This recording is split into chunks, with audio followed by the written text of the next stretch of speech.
Hello, everyone, and welcome back to another episode of Renting an Apartment in New York City.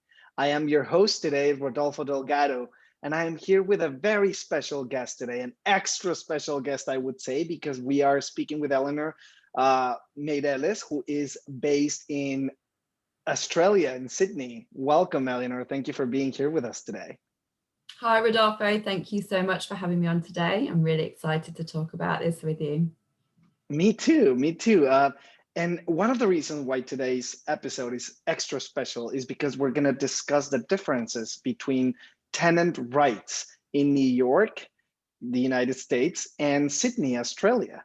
But before we jump into those questions, Eleanor, I'd like you to share a little bit more about why you are the right person to speak with when it comes to tenant rights.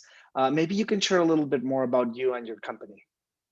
Of course. So my company, Dwell Nicely, launched in November 2020, and we have an aim of making the rental market kinder, gentler, and fairer. So we did notice that the current rental process here in Australia hadn't been updated in line with modern technology. And although there are a few new websites or apps that are popping up, we find that most of them have been focusing on creating low-cost solutions for landlords, and there hasn't really been a focus on improving the situation for tenants at all.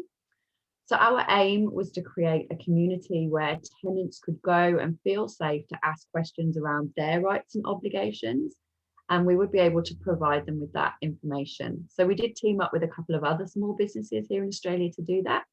And make sure that we're providing current and correct information. And I'm also studying for my real estate qualifications. Oh, that's awesome. And previously you've mentioned before that you have a background in finance. Is that correct? Yes, so I worked in finance for 11 years and then I moved to hospitality. After that, I've owned a couple of restaurants. So the real estate industry is pretty new to me, but I am a landlord and tenant myself. Oh, wow. Okay. That's awesome, Eleanor. Thank you for sharing that. And so let's jump right into it. And I want to start by asking you, what would you say is the main problem in the rental market in Australia? So we did commission some research to get the correct answers to this. So we used a company called Decibel Research and we went Australia-wide to survey tenants and landlords. There were some clear Wow. front runners with these problems, and they generally come down to a mistrust between the landlord, the tenant, and the agent. So one of the big reasons that we found for this is that there's no recourse for issues not being fixed. 44% of the people we had polled said they'd had maintenance problems with a necessity, such as like water, electricity, plumbing, something like that. And the majority of those people, about 65%, said they were really unhappy with the response time to those issues. And 3% of those people said that those issues were never fixed at all. So we're talking about necessities here like hot water, heating, aircon. Obviously, it gets pretty hot here in Australia sometimes. And to have 3%, it may sound like a low figure, but if you consider that 1/3 of Australians are renters, that's about 2.6 million people. So 3% is 78,000 people that have had issues with a necessity that just has not been fixed at all. So my co-founder, Leanne Wow. Peters, we've been friends for about 10 years, but she was the perfect person for me to embark on this journey with because I knew that she had spent 6 months without a working toilet and she was pregnant for this whole time. So for the whole 6 months, she had no working toilet in her rental property. And I think all mums will feel the pain of not having a working toilet when you're pregnant. Oh my God. I feel like every single person felt that, but especially, of course, as a pregnant person, it's especially oh my God, isn't that super, like, are there laws to protect the renter in these instances? It's just it's a lot to think about. How do you survive that? I mean, absolutely. Properties are supposed to meet minimum standards, but she Mhm. was emailing the agent, calling the agent, getting no response. In the end, she ended up moving out of the apartment. That's the only way she could fix the problem. it's mind-blowing that Wow. It's well, I mean, the toilet is just it's a basic necessity. And let me ask you this, Eleanor. Had your company now, Dwell Nicely, had your company existed back then, how would it had been able to help her out or made a so difference? so we found that a lot of issues that don't get fixed are because of the non-responsiveness of agents. So Dwell Mhm. Nicely actually allows landlords to connect directly with tenants. So right there, you're taking out the middleman and disallowing messages to go missing between them.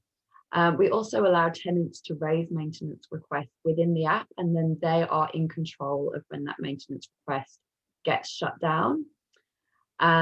So that way, the tenant can really control when they're satisfactorily, satisfied with the outcome of the issue.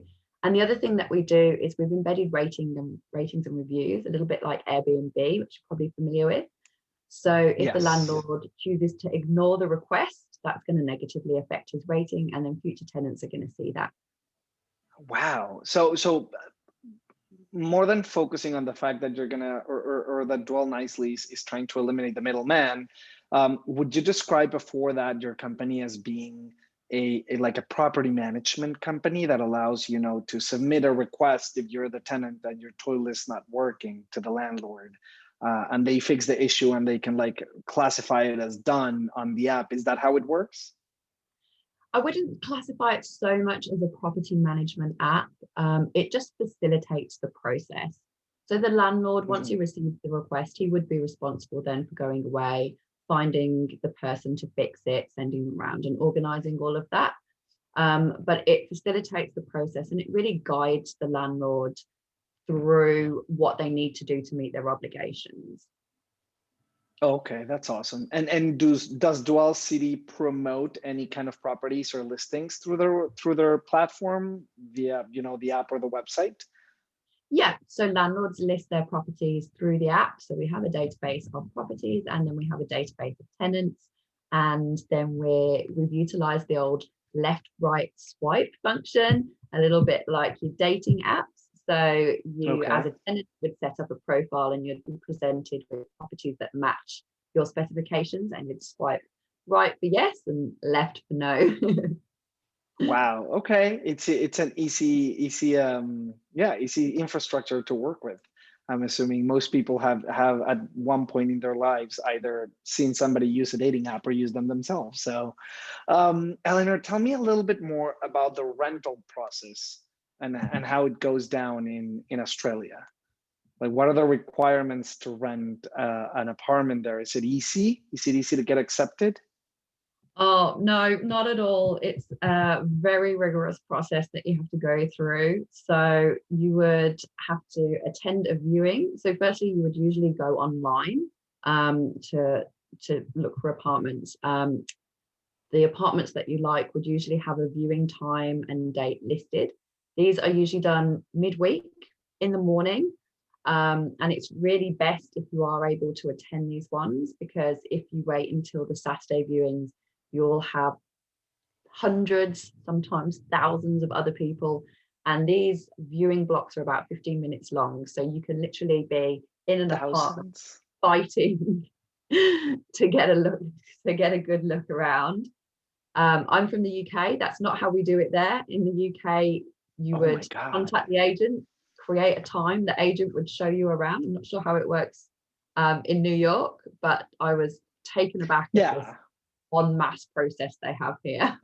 Yeah, wow. I mean, we do have open houses here in New York. I have never been to an open house with thousands of people, but I mean, more and more people have been adapting technology as well. So now, honestly, within the past couple of years, I feel like everybody has been renting their apartment through like FaceTime or video tours.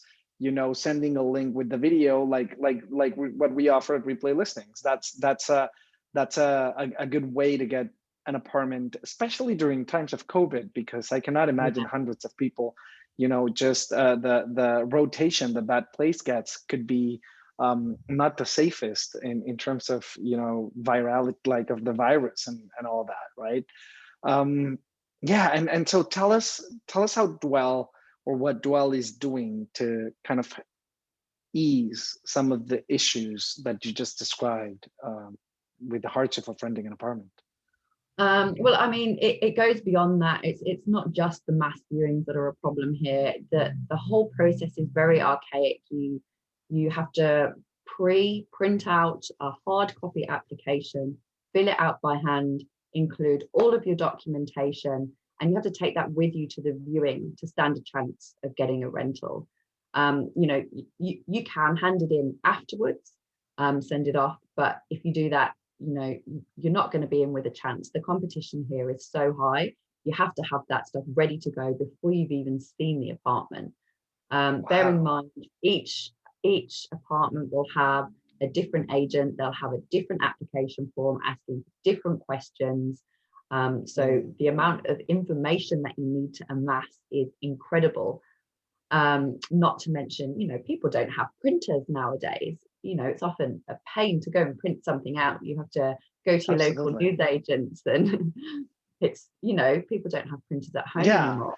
absolutely. And now that you Um, were mentioning that, I'm trying to compare it to the process here in New York. And um, when I was an agent a couple of years back, it used to be the case that, and this is still the case, most landlords ask for the exact same requirements. And there's an institution here, or the Real Estate Board of New York would be the one who standardize the application process. So for us in New York, for example, it's fairly, all the applications between one landlord and the other usually look fairly similar. You know, one can maybe ask of you, the renter or the potential renter, to have to make, for example, the minimum income requirement could be 40 times the rent a year. Some will ask for a little bit more, maybe 45, 50, or up to 60 we've seen.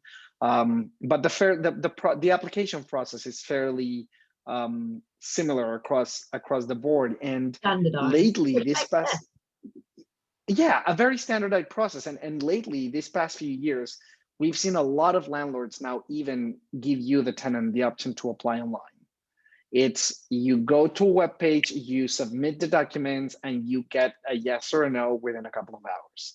So Oh, the that's process is great. really, yeah. I mean, when you said that you have to print information and fill it by hand, it really does sound a little bit prehistoric.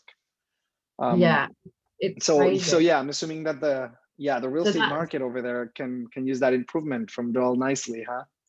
yeah, so Dwell Nicely is really aiming to revolutionize it, and, you know, not with complicated processes, but just allowing people to do that online. So the way that Dwell works is that a tenant would set up a profile.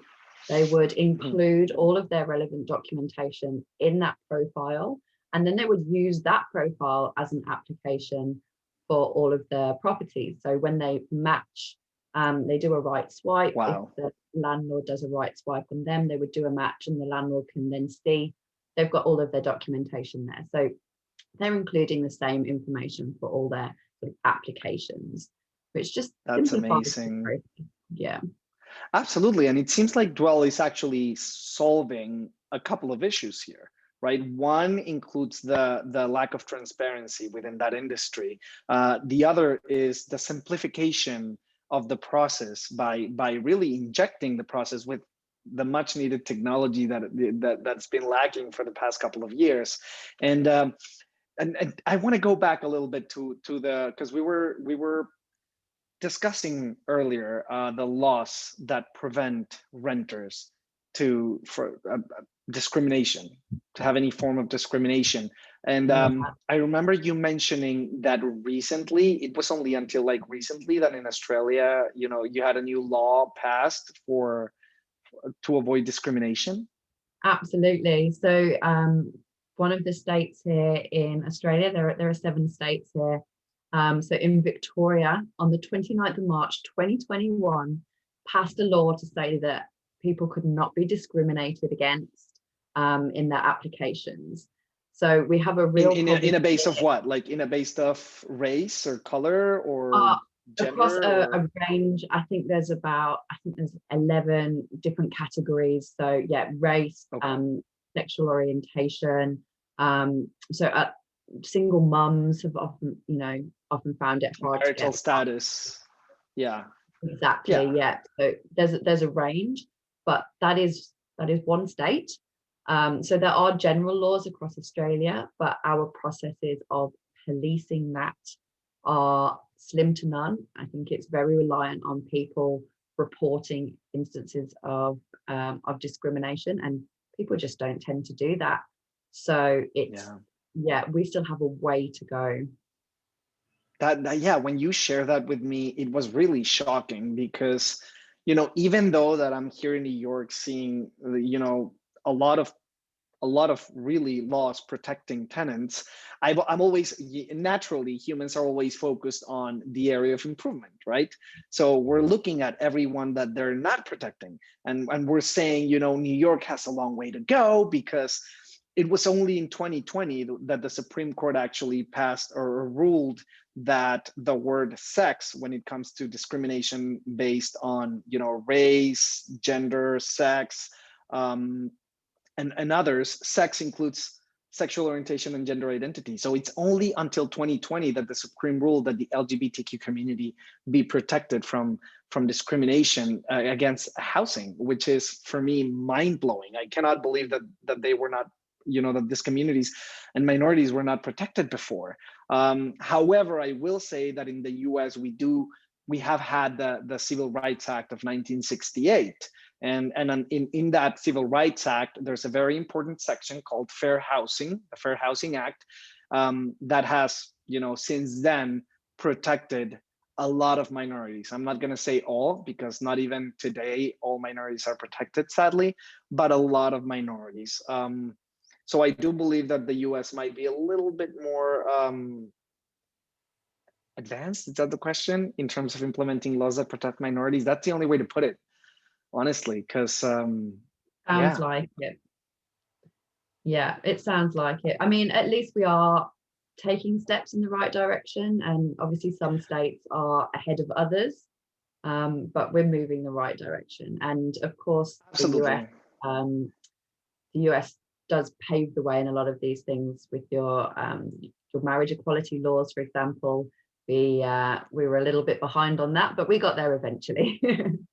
Yeah, I will say that when it comes to marriage equality, I feel like almost every other country in the world is more advanced than the US. Like Mexico has had them for years.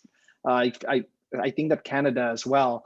But yes, I agree with you that the US really is a world leader, and usually the laws that they implement here tend up to have a ripple effect to Yeah, everyone else, right? So I'm it's happy to always, learn that at least, yeah, that at least that both countries are moving in the right direction, right? And at least we're trying to get there.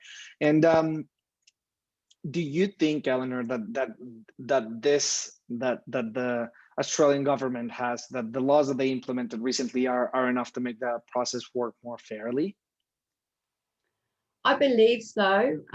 So as I briefly mentioned, part of our aim is to educate tenants on their rights. Mm-hmm. And I think there's still a lot of work to do around changing the people's minds about how these things work. So I recently did a TikTok that was super popular, got a lot of comments, but there were a lot of landlords, still saying, I would never rent to a single mum, or I don't want any part of these laws. I'm selling my investment properties. So there's They can type it down and leave it there. Because in the so US, if a landlord this did was on that, they would TikTok. get in big trouble. Yeah. Yeah. This is on TikTok. People are very brave on TikTok, I find. Wow. But I Yeah, mean, I'll saying, be honest with you, even on TikTok in the US, if the account of a landlord is verified, so we know that the information that they're typing in there is coming from them or represented by them, and they say things like that, they would get in an incredible amount of trouble. oh, Absolutely. really? Absolutely. Yeah. I mean, in here in the US, the way that they do it is you file a complaint to the US Department of Housing and Urban Development. And I actually tried this out, just did a little bit of due diligence before you and I spoke. I went to their website, and right there is a PDF that you can press and fill the form and submit it right away. It seems to be working well and efficiently. I hope that's the case. I'm going to be honest, I've never been through that, but yeah, at least I feel like what needs to happen is the country needs to, it's accountability. You know, the country needs to set a department that says we're going to be accountable for following up with the complaints that people throw our way. Yeah, absolutely. And we do have that here.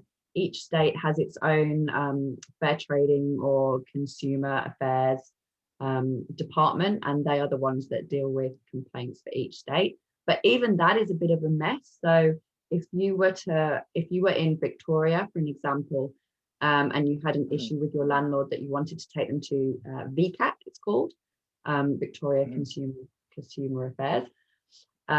If your landlord doesn't reside in Victoria, then they have no jurisdiction. So if you were to make a complaint and your landlord lives in a different state, there's no recourse. What? That's crazy. Yeah, I actually found that out recently. Wow. Yeah, that's crazy. I mean, hopefully, you know, a long way to go. And that's why really the world needs more companies and startups such as both of ours, you know, to try to bring a little bit more transparency and with it, hopefully more accountability as well into the real estate industry. I think that dwell nicely. I was just going to say accountability is one of the main things that we're working towards. And the other small businesses that we've teamed up with here in Australia, that's their vision too. So, you know, that there are people working towards making it fairer. But yeah. No, that's good. That's good. And that's exactly what I was going to say. Is I'm happy to hear that Dwell is a startup focused on really providing multiple solutions, because it's not just an app or a website. You're trying to fix a lot of problems at once. And I'm very interested to see how the company will evolve, you know, in 1, 5, 10 years. It sounds really, really cool what you're doing. So yeah, everyone, this is Eleanor Meireles from Sydney, Australia, co-founder of Dwell Nicely. If you want any more information from Eleanor or her company, I'm going to provide all the details in the description of the podcast, wherever you're listening to it. Remember to share this episode with your friends, with everyone on social media. We really benefit from that. I feel like we need to push honest businesses as much as we can if we really want to make a difference wherever you're living, be that as it may, Australia or the US, it doesn't matter, right? We're all working to make a better world here. So hopefully we can get there. Eleanor, thank you so much for being here with us today. I feel like this conversation was really productive and I really enjoyed talking to you.